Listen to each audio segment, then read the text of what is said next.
Армстор құрметті пайдаланушылар. Бірлік болмай тірлік болмас деген қазақ. Берекені көздеген ел мерекелі тірлік жасаудан жалықпаған.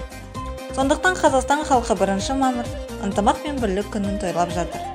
Береке бастауы бірлік, ел іші тату тірлік қағидасын ұстанған ел үшін бұл мейрамның орны ерек.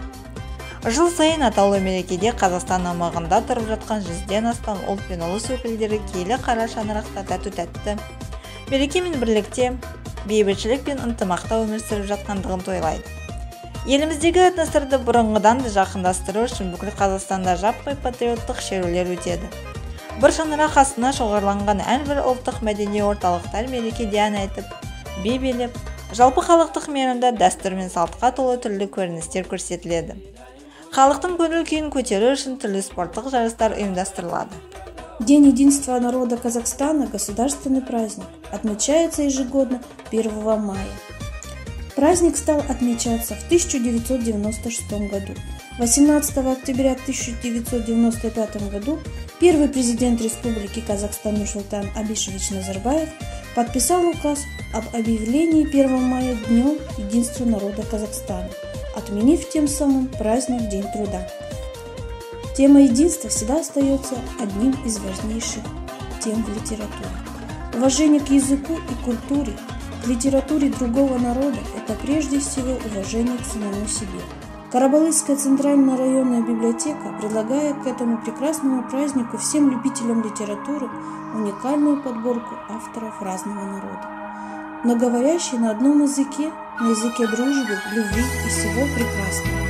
Оралхан Букеев «Человек-олень». Настоящий однотомник вошли повести Оралхана Букеева «Человек-олень», «Осиротевший верблюжонок», «Крик», «Снежная девушка», «Отголоски юных дней» и многие другие, а также рассказы «Буря» и «Кемчегер».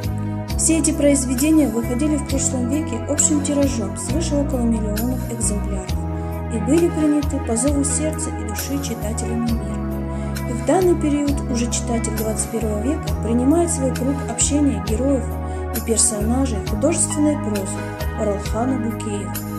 Чингиз Айтматов «Джамиля» – повесть о молодой киргизской женщине, которая наперекор отжившим патриархальным обычаям и вековым традициям смело идти навстречу любви. В ее манере удержаться в доме мужа, которого она не любила, было что-то такое, что при всей ее скромности отличало ее от сверстниц и родственниц. В скромном, работящем Данияре, вернувшись с фронта, по инвалидности, Джамиля нашла друга, способного понять ее, человека, достойного большой любви. Нодар Думбадзе «Кукарачи». Повесть «Кукарачи», написана в 1980 году, является одним из самых поразительных повестей Думбадзе. При всей своей незатейливости повесть имеет глубокий философский смысл. Писатель ставит перед читателем вопрос, требующий серьезного размышления. Что позволяет человеку оставаться в памяти других людей даже после смерти?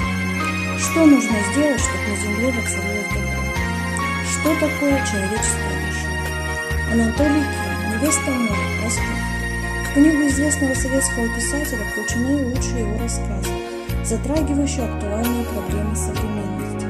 Автор поднимает в нем важнейшие нравственно-этические проблемы и придает им философское звучание. Герои романа – наши современники, сначала студенты художественного училища, а затем художники, ищущие свое место в жизни. Каждый из них проходит непростой жизненный путь.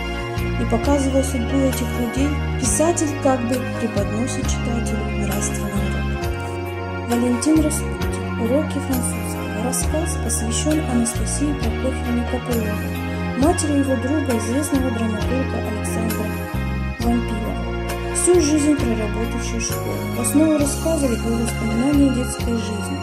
Оно, по словам писателя, было из тех, которые греют даже при слабом прикосновении к ним. Эти и многие другие книги вы всегда можете найти в Центральной районной библиотеке. Примите наши поздравления в прекрасный яркий майский день.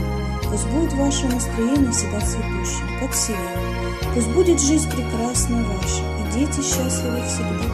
Пусть дом ваш будет полной чашей удачи, счастья и добра.